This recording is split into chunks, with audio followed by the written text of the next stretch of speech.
যত দিন যাচ্ছে তত যেন ঋণের বোঝা ঘাড়ে চাপছে। শখ পূরণ করতে গিয়ে দুশ্চিন্তা মাথায় ঘোরে, তার উপর আমার হাজার হাজার বায়না থাকে বরের কাছে। দূর থেকে অন্যের জীবন দেখতে ভালোই লাগে, যেন মনে হয় তারা কত খুশি, কত হ্যাপি। বাট এই হ্যাপির পেছনেও যে অনেক পরিশ্রম থাকে, অনেক দুশ্চিন্তা থাকে, এইটা কেউ বোঝেও না, কখনো জানতেও পারে না। এই যে ছোট ছোট শখ পূরণ করতে আমরা চলে আসি, কিন্তু মাসে মাসে যে কিস্তির পরিমাণটা বেড়ে যায় এইটা কেউই বোঝে না। যেমন আজকে চলে এসেছি একটা ছোট্ট ফ্রিজ নিতে আমাদের রুমের জন্য, যেগুলো নর্মালি 5 স্টার হোটেলে থাকে। সো আমরা এটা অর্ডার করে রেখেছিলাম এন্ড সেটাই নিতে চলে এসেছি ওয়ালটন শোরুমে। কম বেশি অনেক জিনিসই এখান থেকে নেওয়া পড়ে। এত শখ করে যখন ঘরটা সাজিয়েছি, তাই ছোট ফ্রিজটা নিতেই চলে আসলাম বিভিন্ন ড্রিঙ্কস কিংবা চকলেট রাখার জন্য।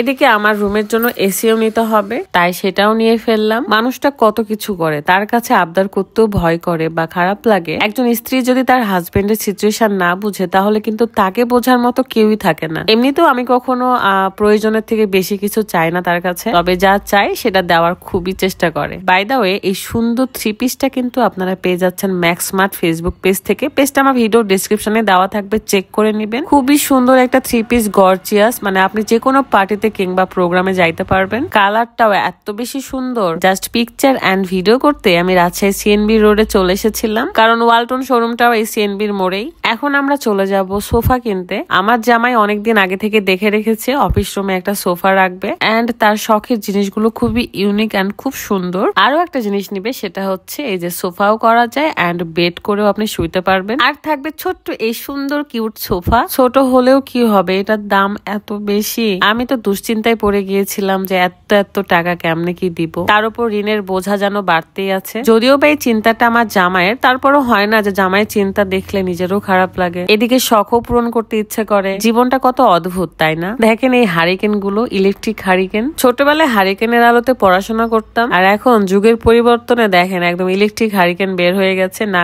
কেরোসিন আছে, না সলতা। অফিস রুম সাজিয়ে ফেলে আপনাদের সাথে শেয়ার করব কোথায় কি রাখা হয়েছে, বা সোফা, এই বেড কোথায় রাখলাম। এটা আমার কাছে ভীষণ ভালো লেগেছে যে বেড করেও রাখা যায়, আবার সোফা হিসেবেও বসা যাবে। আপনি যে কোনো জায়গায় গোল জাস্ট এরকম 4 কোণা করেও বসতে পারবেন। সিম্পল জিনিস নিচ্ছি, বাট খুবই ইউনিক। দূর থেকে প্রত্যেকটা জীবনই দেখতে ভীষণ সুন্দর লাগে। ব্যাপারটা এমন যে নদীর এপারে মানুষ বলে ওই পারে জানি কত সুখ, আর ওই কুল বলে এই কুলে না জানি কত সুখ। তবে কিউট সুন্দর সোফাটা আমার কাছে ভীষণ ভালো লেগেছে। রাতের ব্লু কালার একটু বেশি পছন্দ। সে যেমন আমার শখ, আমার আহ্লাদ গুলোকে প্রায়োরিটি দেয়, সো আমিও ট্রাই করি তার শখ গুলোকে প্রায়োরিটি দেওয়ার। একটা সম্পর্কে সম্মান এবং বিশ্বাস থাকলে আসলে সম্পর্কটা সুন্দর হয়ে যায়। এটা বেশ কিছুদিন আগের একটা ফুটেজ, তো ভাবলাম আপনাদের সাথে শেয়ার করি। সো রাদের কাছে কিছু টাকা পয়সা নিয়ে একটু শপিং করতে যাব, খুবই দরকারি কিছু জিনিস কেনাকাটা করতে। আপনাদের সাথে নেক্সট ভিডিওতে দেখা হয়ে যাবে। সবাই ভালো থাকবেন, সুস্থ থাকবেন। আল্লাহ হাফেজ, আসসালামু আলাইকুম।